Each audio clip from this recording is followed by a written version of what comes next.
Too bad for them, but we'll pick it up at the break.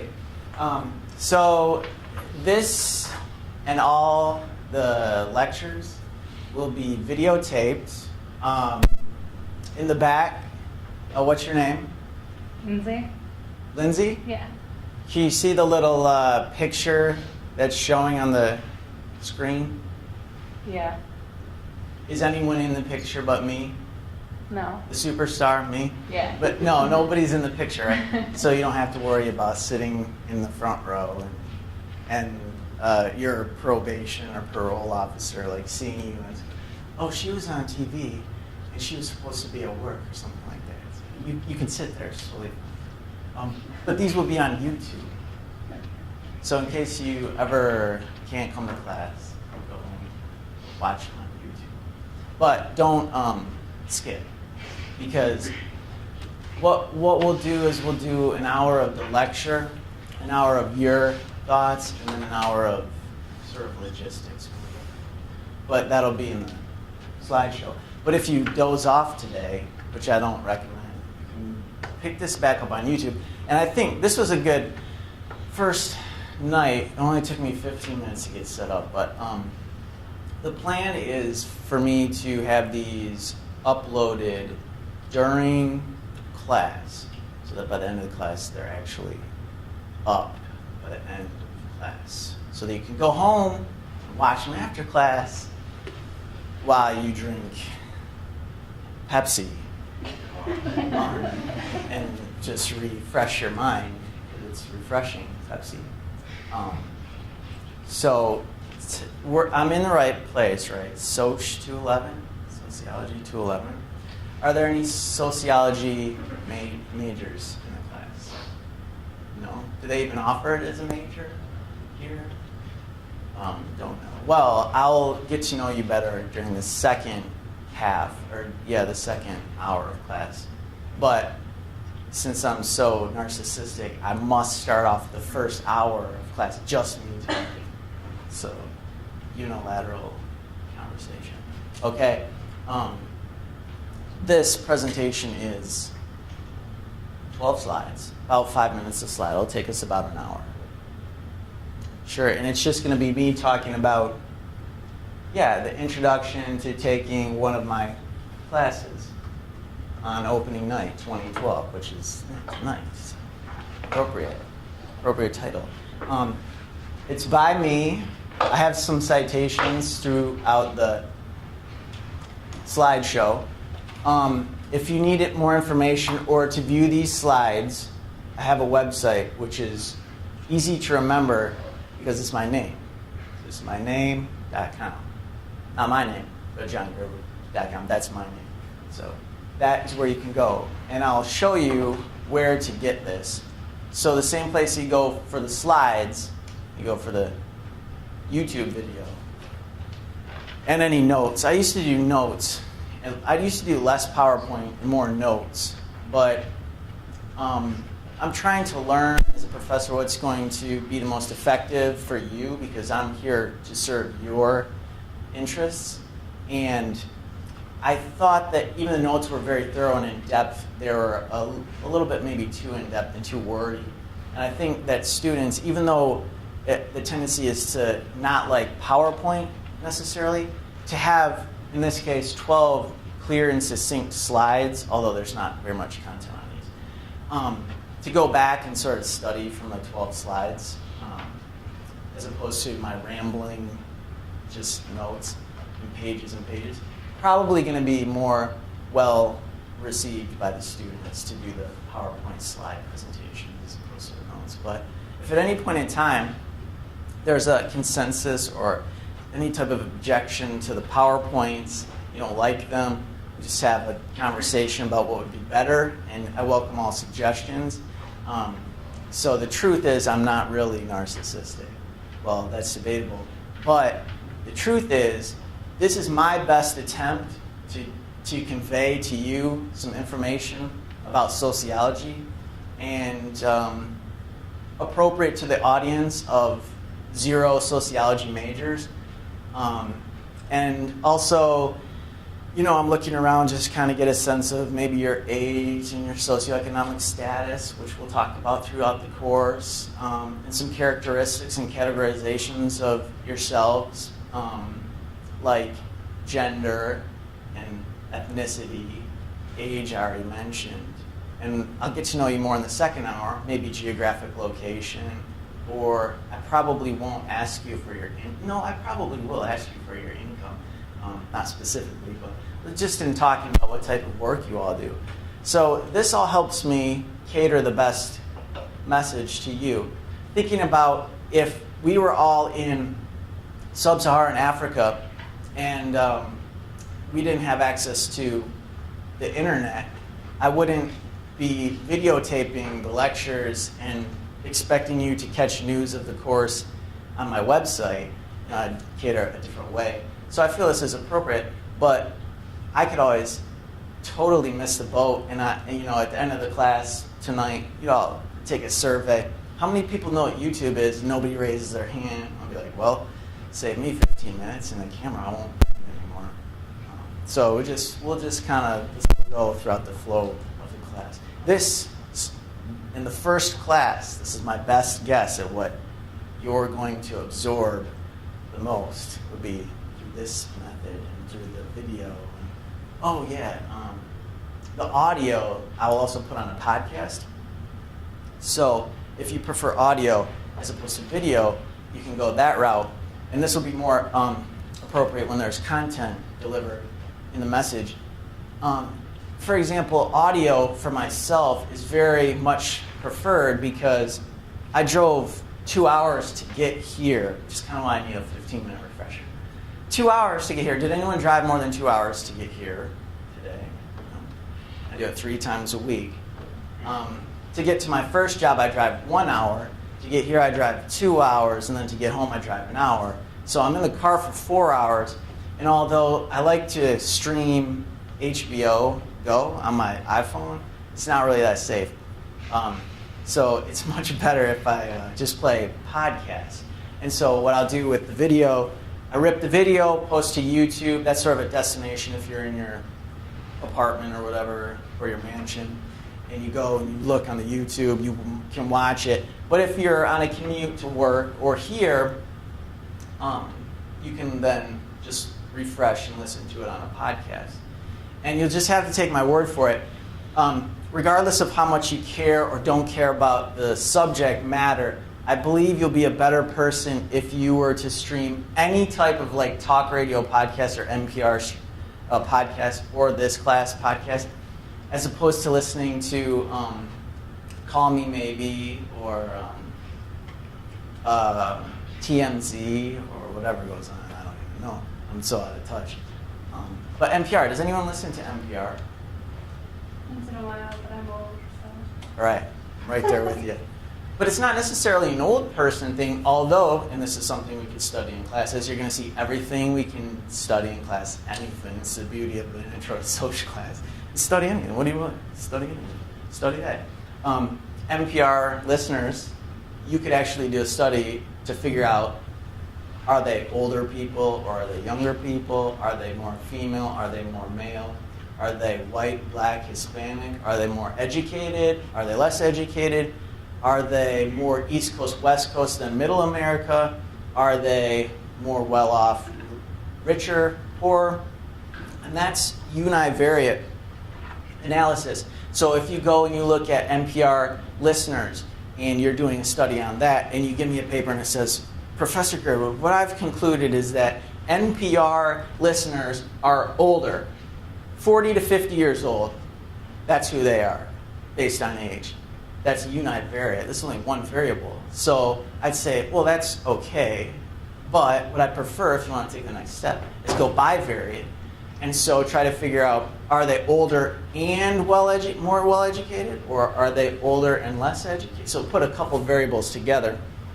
And that's where the rubber really hits the road, is in this bivariate analysis, because then you can start putting even more things together. So then we start talking about correlation and causation. And so you could say NPR listeners are mostly people that are in their 30s and have less children than non-listeners. So less children. So then you could sort of trail into a conclusion of, well, is NPR then the best form of birth control? Because if you listen to NPR, you're less likely to have children. So, I mean, is that a correlated relationship, to be redundant, or is that a causation? So we'll talk more and more about that. But the truth is really, in this class, the beauty of this class, and also its detriment, is that we could study just about anything we wanted to in this class. And I've got a list of the main topics from the book, which pretty much encompass anything. And we'll go from there. But I think it's a really great class for a multitude of reasons. But I'm passionate about it because it's about our actual daily lives. Any experience you had on the way to this class or throughout this week, for better or worse, you could study it, and then you could try to replicate that. If you feel that poverty is a problem in America, you could try to solve it. If you think poverty in America is the best thing ever, you could also try to, propagate it and continue it, which some of you may already be doing on purpose or not on purpose. We can talk about that later. But to its detriment, it's hard to rein in sociology because it touches on so many different things.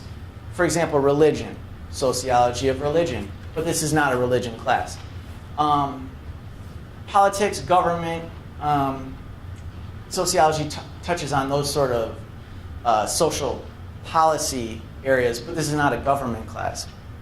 And then also there's a slide in here that talks a little bit about the difference between a sociological or a social scientific research paper and the difference that would have as opposed to journalism. So there's some narration and there's some narratives that we can give in class, and there are some debates we have, but this is in no way one of those classes where you would debate the moral and the ethical implications of something like abortion.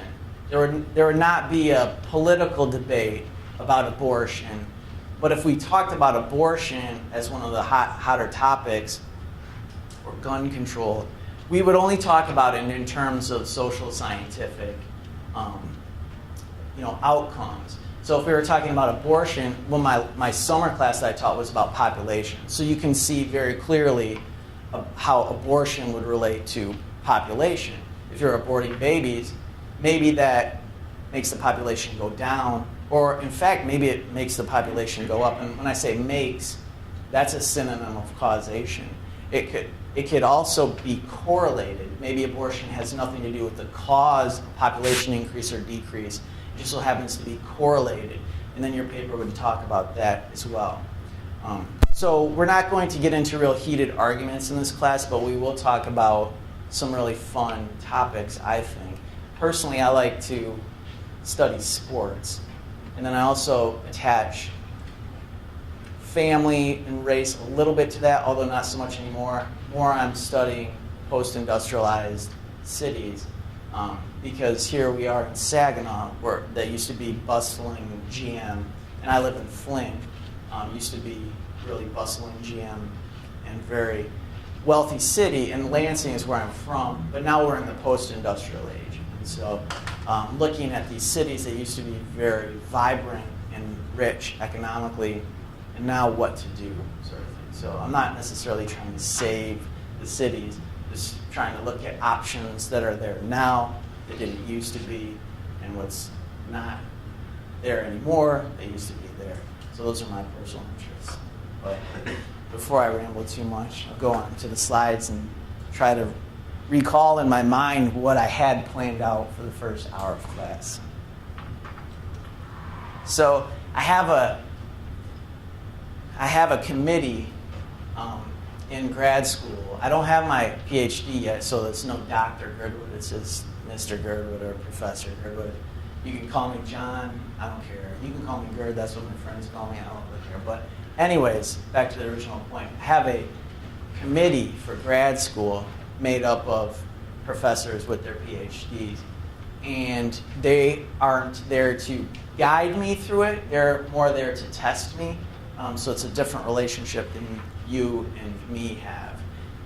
But they are pretty cool guys. I strategically got these guys for being cool in a way that they're like me. If I'm not cool, then they're not cool either. So anyways, they're just more like me. Maybe they're not cool.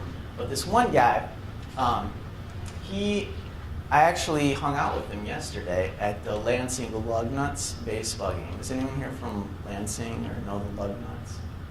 Yeah, sort of. Minor league baseball. So we're at the single A minor league baseball game yesterday, which just shows, kind of we're just hanging out, right? I don't think that you and I are ever going to get to a baseball game this season due to time restraints. But anyways, I was there with him, and our previous meeting, I think it was the one previous time that I met with him individually, about being on my committee. Remember, this is a professor of mine, and at a higher level than me. So the dynamic of sort of you and I is kind of there. I sat down with him, and he said, why do you want me as your committee member? And that was a question that was very much like a question I had heard him ask the next time I saw him, when he said that he likes to ask students this, why are you here question. And it's a very vague question for a reason. Before sort of diving into the rest of the slide, you can sort of ask yourself the question, well, why am I here?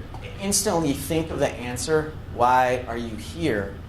And then ask yourself, analyze yourself, what did you define here as? So if you said, why am I here? And you think about it, I'm here to get a better job. Okay, so you probably then answered your own question of here by college. Other people, maybe, do we have any international students here? No. Do we have any out-of-state students here? No. So if we did, the possibility would be then, if I asked the incoming freshman international student, why are you here? They might respond with, oh, well, I came to East Lansing because I heard about this opportunity through my high school, and I have some family over here, so that's how I made it to Michigan State or something like that. So they might have defined here as the geographic location of Michigan State, or even United States. Other people might answer that question a lot deeper. Why are you here? Why are we here? As humans, I don't get too much into that, although I did have a philosophy bachelor's degree. Does anyone here study philosophy? No. I'm very anxious to find out what you do study. But the question remains, why are you here? It's rhetorical in this hour, but we'll talk more about it in the second hour.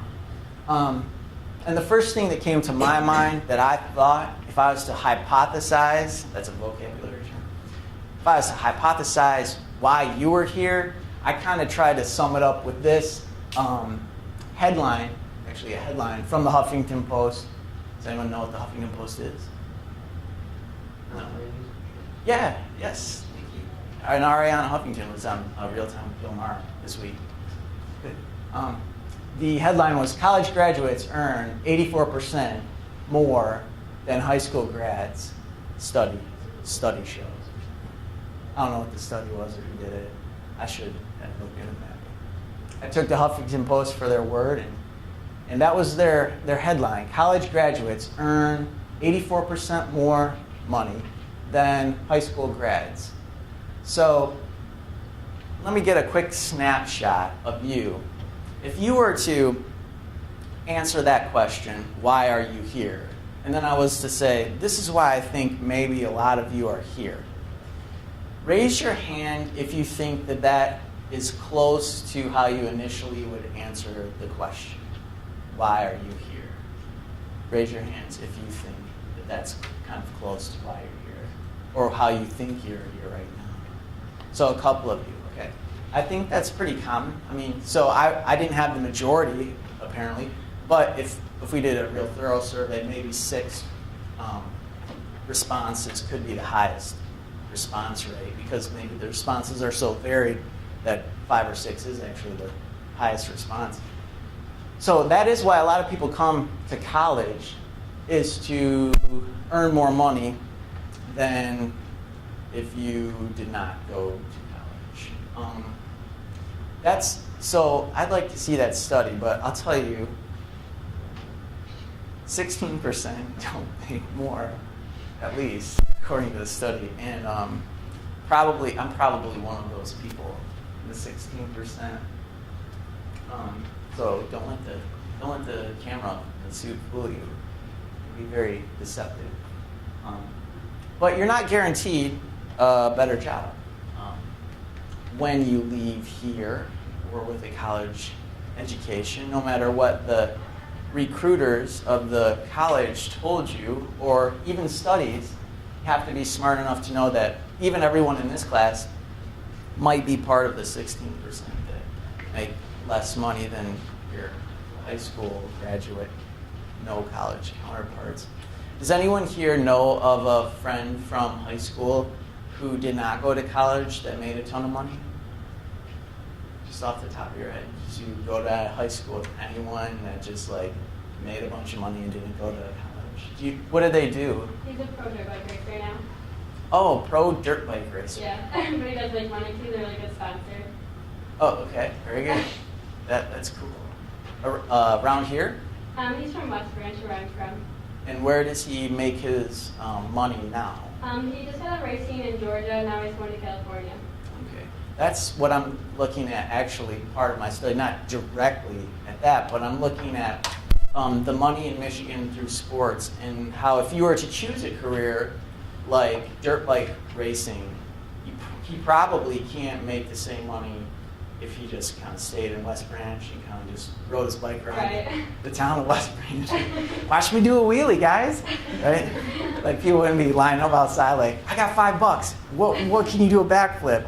No, he has to go outside of the geographic area. So that's interesting. Other people, though, like one of my friends, does construction, and in that case, graduate from high school, don't go to college, make a lot of money doing construction, and construction is an occupation different geographically than motocross racing, where if you have a good network in your hometown of, say, West Branch, and you start a construction company, you can be pretty successful, make more money than an adjunct professor doing construction and never go to college. So that's what I would have expected you to say. So hypothesis wrong. Motocross racer, you don't hear that very often. Never guessed. Does anyone here parents do construction? Yeah? Farming? Anyone here parents farming? Farmers? Okay. So why are you here, and what does here mean? That was sort of the extension of that why are you here question. Now, I think the next slide refers to a little bit about why are you here in regard to college. Back to this though. Back to this geographic thing. So none of you here is from outside of Michigan. Okay. So like that is very sociological. Talking about who goes to a community college, and in this sample,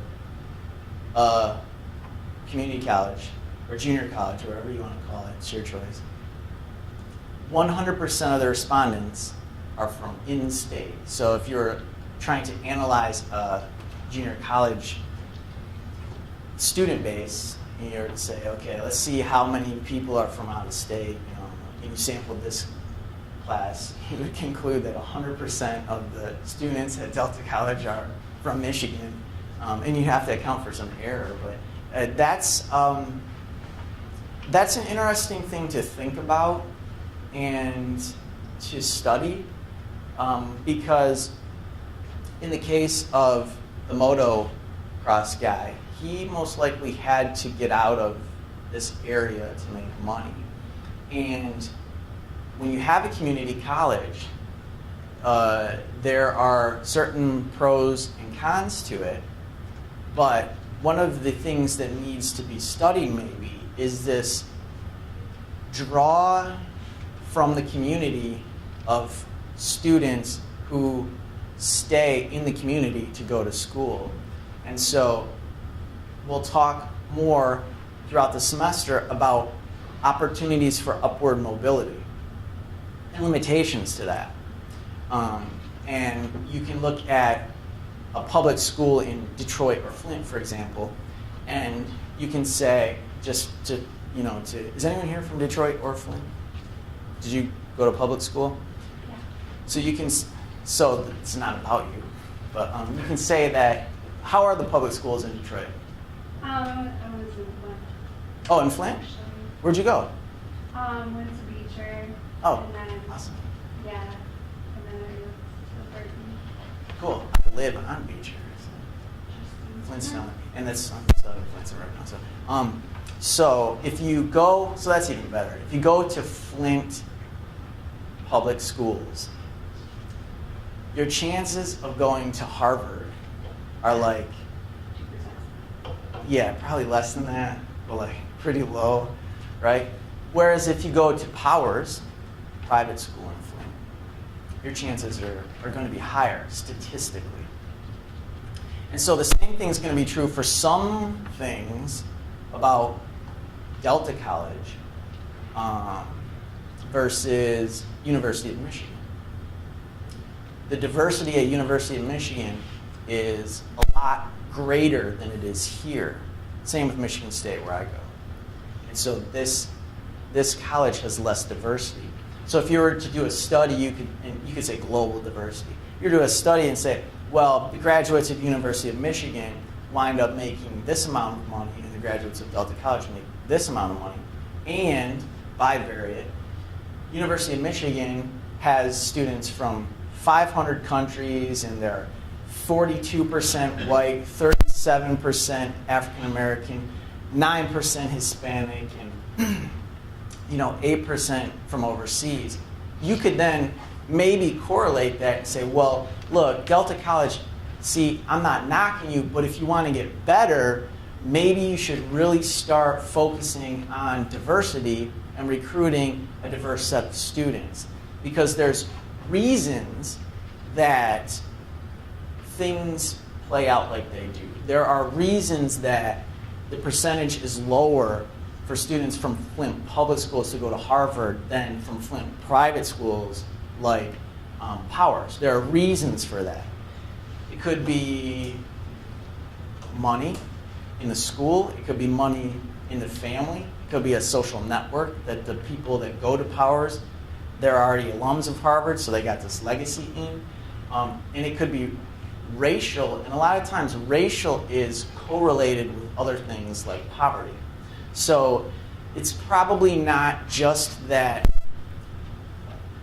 So you went to Beecher. What percentage do you think of Beecher public high school is African American? Probably 85%. And what percentage of Powers do you think is African American? 5. Like 5%. So if you then looked at this bivariate, and you're like, okay, so univariate is Beecher students don't go to Harvard, Powers kids go to Harvard. That's one variable, the school. Then if you look at race, this really heavily African American school does not go to Harvard. This heavily white school does go to Harvard. So then you have to figure out, is it the school, is it the race? And then you throw money in there and you go, well, it's a bunch of rich kids too. They're rich and white and this and that and this. And at Beecher, they're poor and black and this and that and this. So you start to add them all up and you try to figure out where the disparities are. What about the education curriculum? That's probably the main reason. The curriculum, and then what does curriculum have a lot to do with? Like, right. Okay. Yeah, so you just keep going down these steps because I just think it's so important not to look on the surface of things.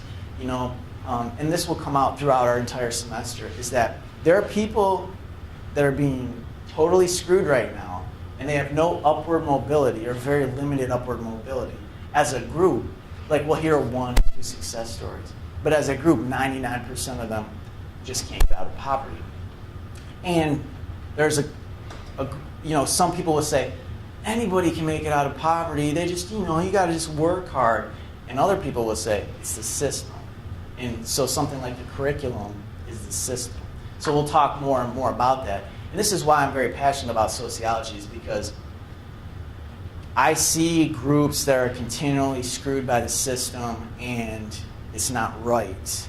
And if we go back and we play our Xbox for more than 60 minutes a day, we're doing a disservice to those groups. We should really try to help them. And serving soup at a soup kitchen isn't necessarily going to save the world. But if you figure out a way to totally flip the curriculum somehow, then maybe you could really boost a social class. We're learning about classes and status and caste systems and all that. So we have to make progress. So these are some personal sort of philosophies that I have, which you're more than welcome to argue against throughout the semester. A lot of times sociology professors get knocked for being too hippie or too liberal or too this or too that. So if you ever think I'm coming off that way, you can totally argue the other side or call me out on it. I will not take offense. And in fact, I won't even argue really for a side. I tend to argue more sort of logically. And if you have better logic and stuff, you should definitely talk about it. It's great. Talk about that stuff. Because you can't hardly really, you're here at college, you can hardly argue that fact. A discussion is never really going to hurt, really. So you should have the discussion. You should be here at a college, which, as this statement says from a book called College, What It Was and What It Should Be, college is not just necessarily a time to get a degree, right? It's a time to learn to make connections among seemingly disparate phenomena, to see things from another point of view, and develop a sense of ethical responsibility. And I read this and I really liked it, and I find a lot of truth in that. I think too many times people look at college, especially a trade school or a college like Delta, as sort of trade school, Delta. A lot of you here might be going into nursing, which is a trade, or social work, which is a trade. And so a lot of times people look at this environment as, okay, this is my step to my next job, or I'm going to school to get a job. And it's okay if you're passionate about your work like I am. It's good to get there. But a lot of times people lose the extra stuff that college will give you, this time that you'll never have back, to make network connections or to put together, like this says, what seemingly disparate means separate and disconnected. Like if you put disconnected, separate, come on, you get disparate. So what you see are these phenomena. And a phenomena is an experience or a situation or a scenario. We just talked about the phenomena of education, public versus private. We talked about the phenomena of professional sports. And you put them together, these things that seemingly do not have any connection. You start putting the pieces together while you're in college.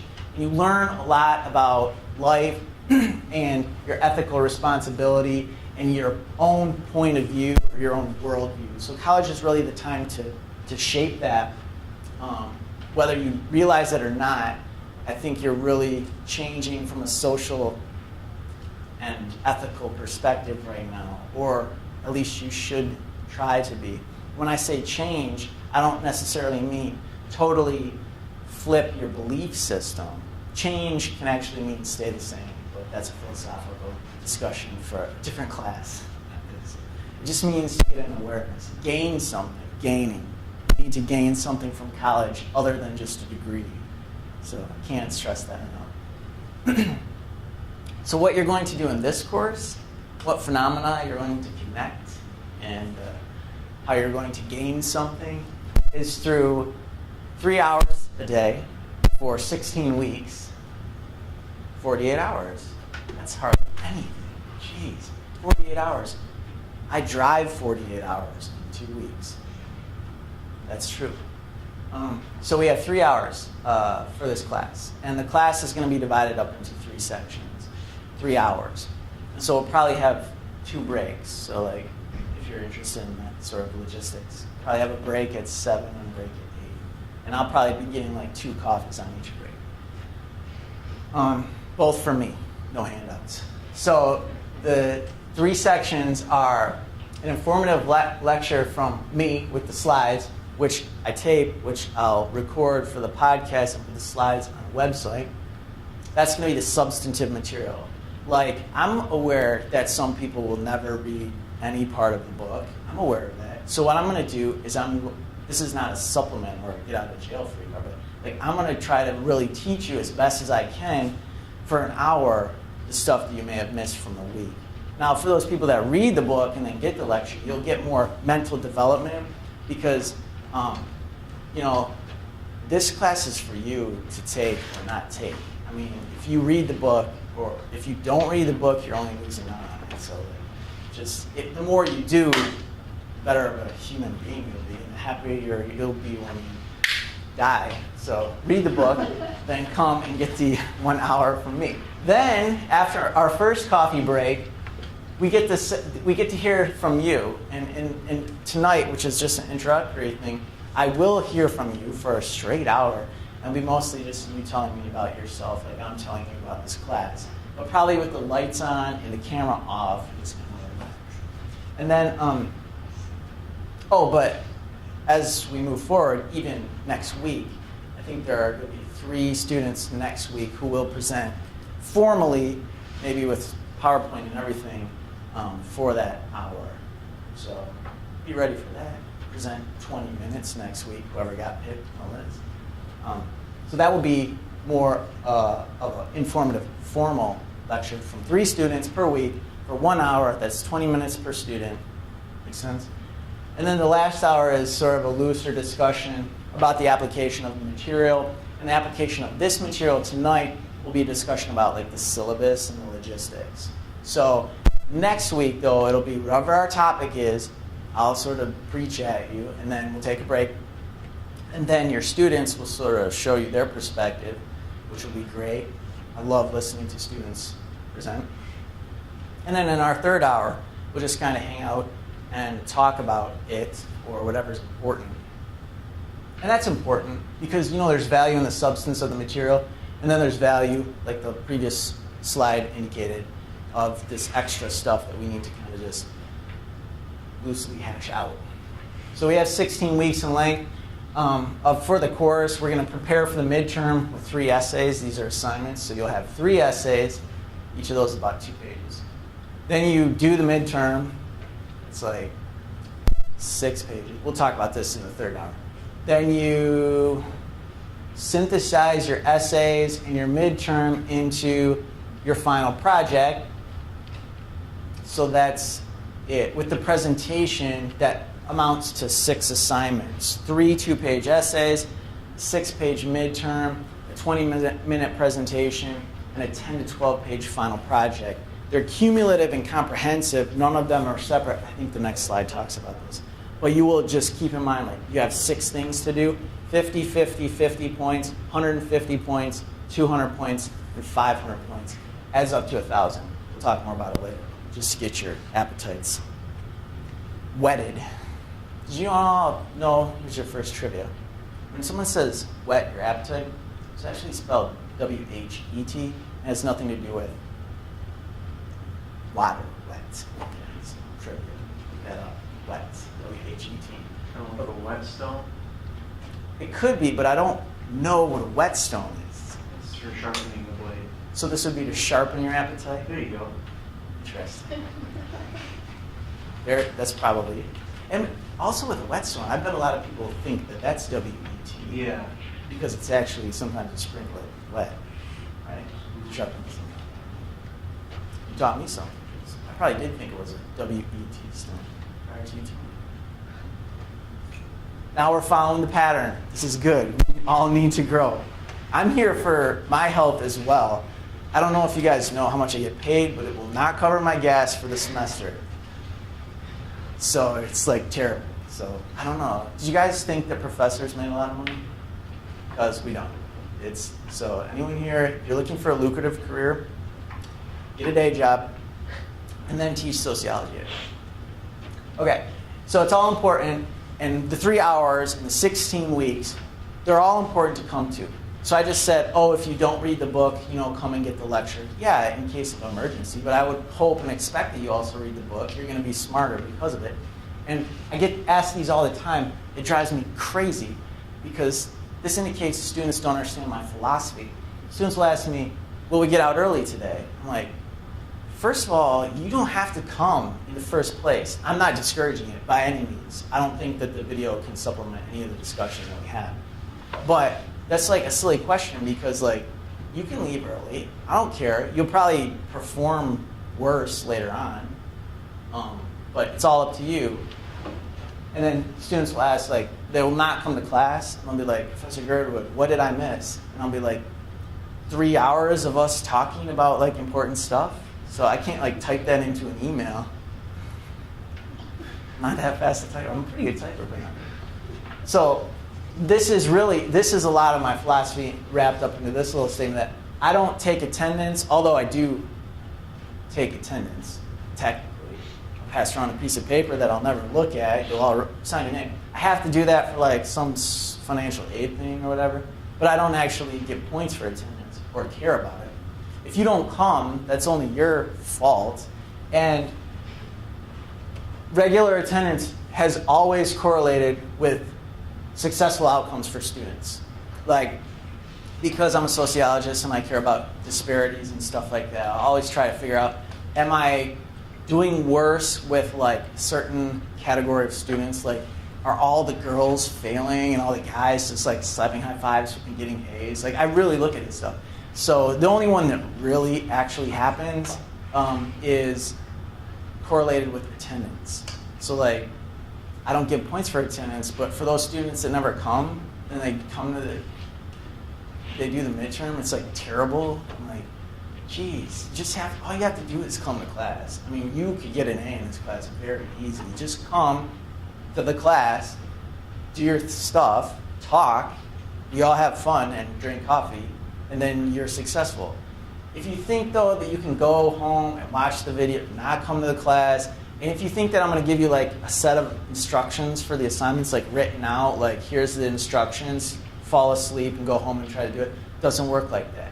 This is one of those classes where you got to come, you got to just listen to what I say, you just kind of ponder over it, and okay, I hear what Girdwood's saying. I got it. All right, I'm going to do good. But if you don't get that vibe, then you won't do good. So in order to get the vibe, you have to attend the class. Okay? So does that make sense? All right. So what will you learn in this course? You'll learn how to responsibly contribute to a group. Because we're an amoeba here. We're a molecule or whatever. You have to have all the elements here. So you're going to learn how to participate as a group. Because everyone will do better as a group if everyone just contributes. Really, the classes that flop is when, last time I taught at Delta, by the end of the semester, of a class this size, literally 6 or 7 people were coming to class. And then the grades reflect it. It's not, I don't purposely grade hard. I grade everyone the same, but there's no way you can do good if you don't come to class. So, but if this happened every week, as what was happening this summer at Michigan State for a class I taught, I think I had 70 students. I think there was 62 A's. I was flabbergasted because I love to be hard and stuff, but that's totally possible. Everybody could get A's. But as was the case last semester with Delta, 6, 7 people come. They probably got A's, but the rest of the people that didn't come, I don't remember what they got, but it's just, you just got to come. So you got to be responsible. You have to contribute to the group success. You'll learn why this subject matter is important. I don't know if your math teachers tell you why math is important. I never learned that, but this stuff is important, and I will teach you why this is important. And then you'll learn about who your research will affect. I really believe that strongly. I'm trying to contribute to something good in Flint. I'm trying to even out that disparity. I'm not trying to hurt Powers necessarily. They can keep that. But recently I talked to a kid, and he transferred from Beecher to Powers. Actually, believe it or not, it's very exactly what I believe. And he's Powers, made him so much better of a student. He's so much more successful, and he started scoring better on his like ACTs and stuff. So there's something going on. So whether you study education or health, like you could find a study, and there's going to be disparities out there where like a certain type of person has more likelihood of cancer or diabetes, whether it's based on poverty or race or both or geographically. Like you'll find a place in Michigan by where I work in Port Huron and across the river. Is anyone here from Port Huron? No. Everyone's from like 5 miles. But there's a place they call like Cancer Alley or something like, Chemical Valley or something. Like just everyone there gets like cancer, or so they think, you know. You could probably do a study and figure that out. So that's like very much a problem, and it's very real. I think that we need to work hard to figure some stuff out. So you're going to learn who your research will affect if you're studying cancer rates or child mortality rates or educational outcomes. You will target a population, and it's totally fine to study just America or Saginaw or Bay City. It's totally cool. And then you'll learn who your research will actually affect, and I think you can get something out of that sort of intrinsic value. So sociology, I pulled this from the Hensland book. The study of society or the study of social groups, you see how vague that is? It's like you can study the individual versus the group, you can study the systems and the mechanisms, you can study class, categories, race, geographic, gender, family structure, any type of social group, religion, government, or study society in general. And then anthropology, I'm also teaching this semester anthropology. That's the search for human universals, and with the corollary that whatever is universal must be natural. That's one way of looking at it. And you can see how these are kind of the same. So like you could study society and say the universal is heterosexual unions. So husband and wife, this is the universal. So if it's universal, it must be natural. You could argue that maybe from an anthropological standpoint, or from a sociological standpoint. Sometimes the universal, or the majority, is not always necessarily natural. Oh, maybe it is, maybe it's not. So, I mean, like, cancer is a good example. So maybe the cancer rate in 1850 was like 1%, and now maybe it's like 82%. So you think, okay, the norm is that everyone gets cancer. And if you look at something like this type of logic, like, oh, well, cancer is just natural. Well, maybe it is, maybe it's not. If you study it from a sociological perspective, you could be like, oh, everybody that lives right next to this factory gets cancer, and like if you live on a farm, you don't get it. So maybe cancer is not necessarily a natural, intrinsic, like inherent part of society. Maybe we can actually kind of manipulate cancer rates and lower them, or whatever you want to study. So these are kind of very closely related disciplines, similar but different, but very similar. They let me teach both of them. Must be similar. So you can look at how are they similar and how are they different. Anthropology, I would say more observant, although I might learn differently this semester as students teach me and we have a discussion. Sociological is more, I'd say, I don't want to say it's more scientific, but we'll get onto this discussion further. Social science is, we can never lose this idea of sociology that it's a science. So just like testing like chemicals in beakers, Bunsen burners is a science. The scientific method that you learn in like science class and chemistry class, you can use it for social science. Sociology is a social science. It's a way of performing research to discover things about the social world using a scientific method. Scientific method includes like hypothesis, variables, and testing, and sample size, and methods, and stuff like that. So whatever you do in here is going to require a research question. So when we're talking about schools, you need to have a question.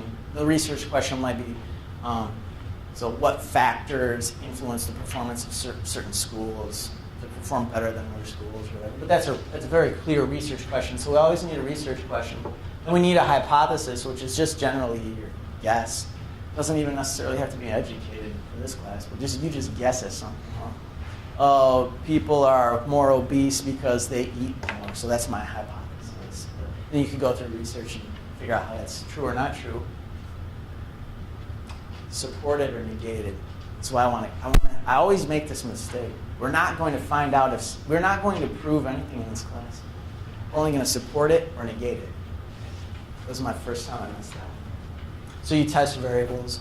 Mostly in this class it's going to be socioeconomic status variables. As I've said over and over, those are things like race, gender, income level, geographic location, education level, and income, those sorts of things. So how is this different than journalism? Sociology is a social science. You're doing scientific research. Journalism, I mean, sometimes it can be investigative, but you're not really trying to have a hypothesis in journalism. You're just trying to perform a narrative, report, tell a story. So in sociology, sometimes students get a little bit too much into the storytelling or the personal narrative, like, oh, I went to Beecher and it was like this, and then I went to this, and this is what happened. Well, I don't want to hear too much of your own story. I want you to study other people and do active research, not just recounting stories and telling stories like a journalist might, but you need to actively do this yourself. You are now the scientist and the researcher. So again, the assignments that you have to do in this class, generally speaking, are 3 essays, 1 midterm, 1 presentation, and 1 final project. That's 6 assignments. I used to do way more than that. It's so nice. I'm learning. Don't overcomplicate it. Just do these 6 things. When are they due? You're going to do your 3 essays before the midterm. You do your midterm. At midterm, literally, you do your presentation once in the semester, and 3 students will go next week, and I think just 3 every week. Hopefully not too many people drop their class, but then you just 3 a week or whatever. Some people might do it next week. Some people might do it the last week of class. And then you do a final project, which is turned in at the time of the final exam. I'll say this many times. One student in one of my semesters almost always doesn't hear this, but so there is no actual final exam. You will be using e-learning a lot. That's the uploading place, on the whatever you call it, e-learning. So you could actually turn in your final paper anytime in the semester. You can upload it. It's open and available already anytime. I can grade it at any time. It's due the last minute of your final exam. You don't actually have to come into a final exam. If you've already uploaded it, great, it's all good. I could even grade it early. The earliest anyone ever turned one in was like at SVSU. I think she turned in 2 weeks before the finals. And it was great. I graded it, so she got an A. Good for her. So keep that in mind. Or you could walk in the last minute, because I sit here during the exam. Walk in, give me a piece of paper. The last minute, I'll take it. What's e-learning? E-learning? Yeah. You guys know what e-learning is? Okay, we'll talk more about it Okay. in the last part of class. But basically what it is a portal from Delta College. You log in with your Delta login email or whatever. It's this little place on the internet that's safe and secure where you upload your paper. Okay. Yeah. And then that way no one will ever have to print anything in this class. Save ink and trees and everything. It'd be great. I didn't print anything. And I'm always surprised that, I used to say you can upload it or turn it in, and that still remains true. If you really want to print one off and turn it in, I'll take it. Well, whatever, but I'm so surprised how many students do not use a stapler and do not come with a staple. It just blows my mind. I would think that like anywhere in here you could find a stapler. Really, like half the assignments turn not say, Professor Gruber, do you have a stapler? No, I don't. But I only have 3 pockets, man. I don't have to carry staplers. Jeez, a stapler. You guys ever turn stuff not stapled? Oh, it's so annoying. Jeez. But that's the last lesson. Staplers. There are no tests. You do not have to memorize anything. All assignments build off the previous. So if you miss like the first assignment, you just really screwed yourself. Don't miss any assignments. So missing an assignment is very bad. They just keep building on each other. So having said that, the final project builds off everything. So again, if you miss an assignment, it's going to be really hard on the final project. If you miss the first assignment, like, it's just not a good idea. It's so easy. The first few assignments are so easy. You just do them. And then when you get to the final, you'll be like, oh, now this is so easy. But for those students that don't do the first few easy assignments because they're only worth 50 points, then they get to the final and they're like, this is so hard. And I'm like, oh, let's look at your first assignment. Oh, you didn't do it. See, jeez. So they all build on each other. It's just great. Because like a 10 to 12 page paper, like a 12-page paper, you hear it right now and you're like, oh my gosh, 12-page paper, that's so hard. No, it's like, it's totally easy. You just write it throughout the semester. And then when you present it as a final project, it'll be just awesome. And then you'll look back and you'll be like, I can't believe I wrote that. It's so smart. I never knew it. You're all just geniuses. You don't know. But this is a writing intensive course, so if anyone hates writing, I know like my girlfriend, she hates to write. She likes to take tests. I don't know why, but it's silly. We write a lot. There are no tests, so if you're like somebody that likes note cards and stuff like that, I mean, if that's your preference, like you probably, I would say stay in the course because I think that you'll have a fun journey, but you just like are hearing what I'm saying and you're like, writing, I hate writing, and it's writing intensive. Fair warning. Okay, so by the end of the course, you can take any social fact or problem, determine how it's relevant and fresh. You come up with the method to study that fact or problem. Then you test something, variable or a classification. You come up with a conclusion, and you make the world a better place. This is our goal. If you ever had a class before, the goal is to make the world a better place. If you accomplish that, you get an A. So, does anyone have any questions, comments, or concerns about this presentation at this point in time? The first one. No? I talk too fast? You see me okay? Do you ever like take like an assignment from a student, and do you ever use that do you ever use that in the real world? Like, because you don't just teach, right? You're a sociologist and you do other things outside of teaching. Do you ever like use students' ideas in order to better the world? Yeah, that's a great question. One time I really encouraged a student to take his research farther, and he didn't. And it was really frustrating. What he did, I work in healthcare, and what he did was he studied, I believe it was like communication techniques in a hospital. So like how long people had to wait, how frustrated they became, et cetera, et cetera. And I really encouraged him because like I can't take a paper and go to the hospital and be like, look what this guy said, but you can. And I would encourage you to do that. I'm here, I want to, it sounds kind of cliche, but I want to empower you, okay? Like somebody that sits on the board here is the president of Bavi, McLaren or whatever. So if anybody's in healthcare, like I sent her an email, I was like, we should have lunch, you know? And she's like, great, we should, you know? So like, I can't then give her your paper, but if I at all teach you lessons, say you're in healthcare, to enable you to have the confidence to email someone that sits on the board that works at Bavi, McLaren, and show her your study at the end of the semester, like to me, I would just like get so much out of that. But I can't force you to do it. I'm just trying to do my best to light that fire so that you do it by the end of the semester. Yeah, they need to know that. In my company, there's people who are not taking very good care of their. Well, There's some problems. yeah. So this is what we do here. Complaining. We identify a problem, and we hypothesize a way to fix it, and then we study it for a semester, and then we draw a conclusion, and then as he interjected, we then give it to someone, share it with anyone, be it the board, of Delta. If you think Delta has problems and you want to do a study about Delta and then present it to their board, go for it. You can present it to the local paper or to the Bay McLaren board person.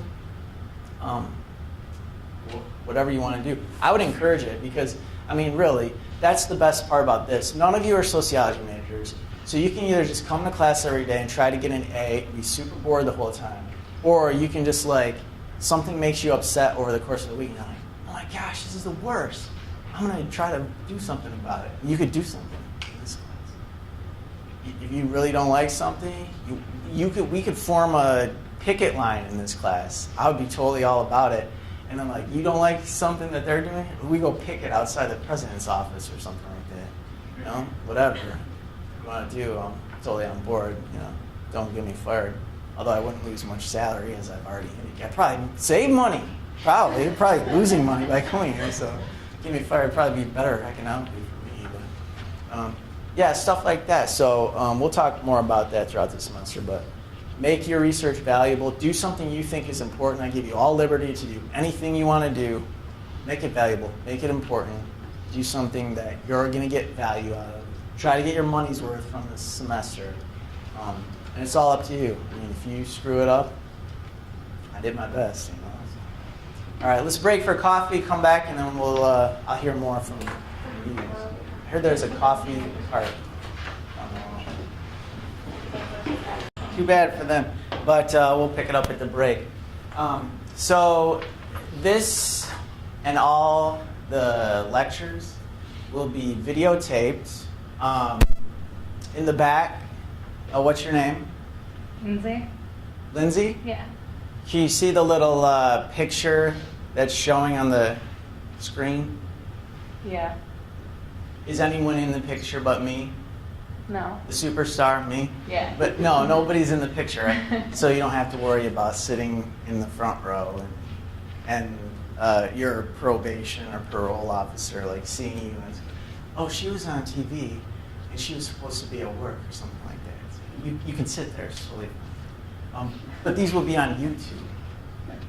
So in case you ever can't come to class, you go and watch them on YouTube. But don't skip.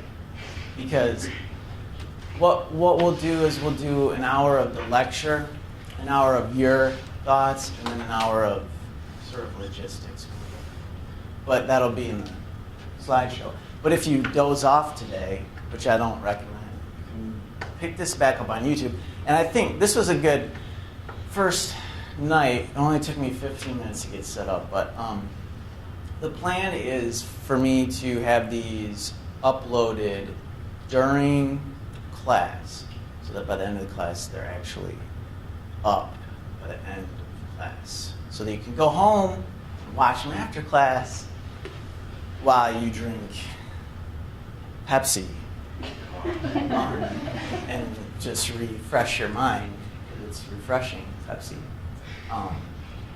So I'm in the right place, right? Soc 211, Sociology 211.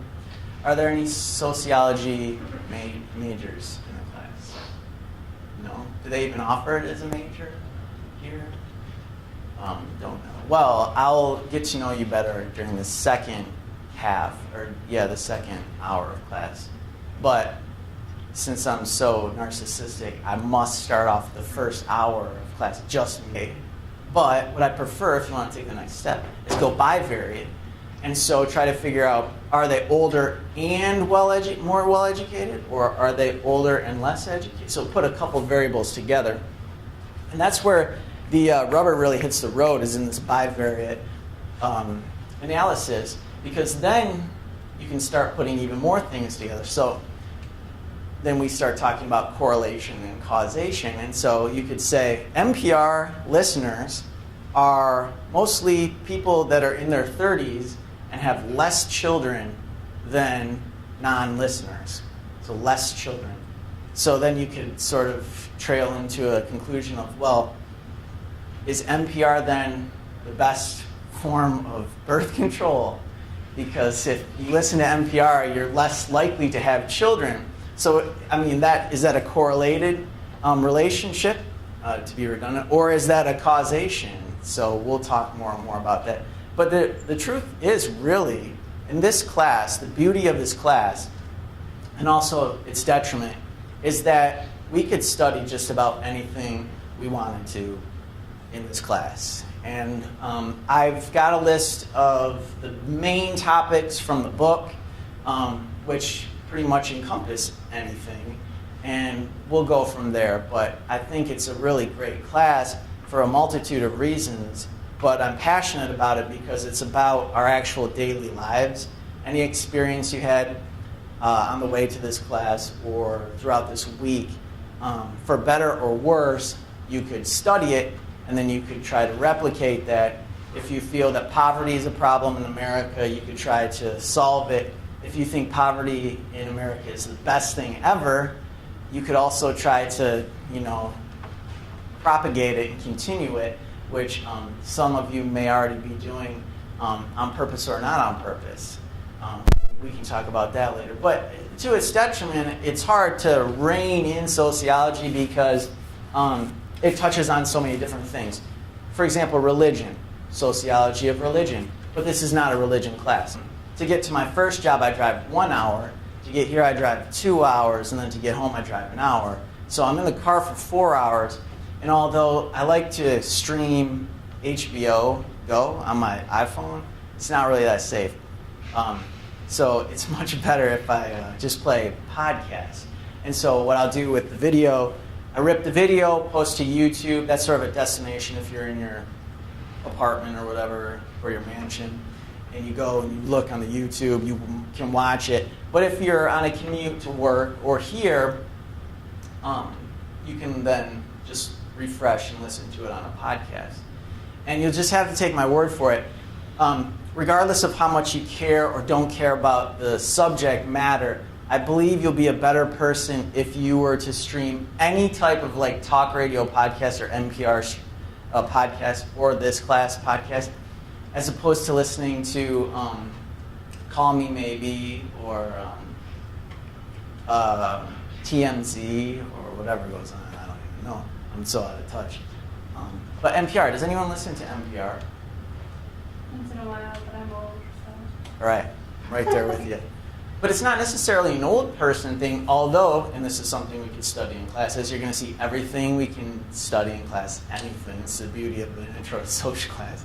Study anything. What do you want? Study anything. Study that. NPR listeners, you could actually do a study to figure out, are they older people or are they younger people? Are they more female? Are they more male? Are they white, black, Hispanic? Are they more educated? Are they less educated? Are they more East Coast, West Coast than Middle America? Are they more well-off, richer, poor? And that's univariate analysis. So if you go and you look at NPR listeners and you're doing a study on that and you give me a paper and it says, Professor Gerber, what I've concluded is that NPR listeners are older, 40 to 50 years old. That's who they are, based on age. That's univariate. This is only one variable. So I'd say, well, that's okay. So, unilateral conversation. Okay. This presentation is 12 slides, about 5 minutes a slide. It'll take us about an hour. Sure, and it's just going to be me talking about, the introduction to taking one of my classes on opening night 2012, which is nice, appropriate title. It's by me. I have some citations throughout the slideshow. If you need more information or to view these slides, I have a website which is easy to remember because it's my name. This is my name.com. Not my name, but johngerber.com. That's my name.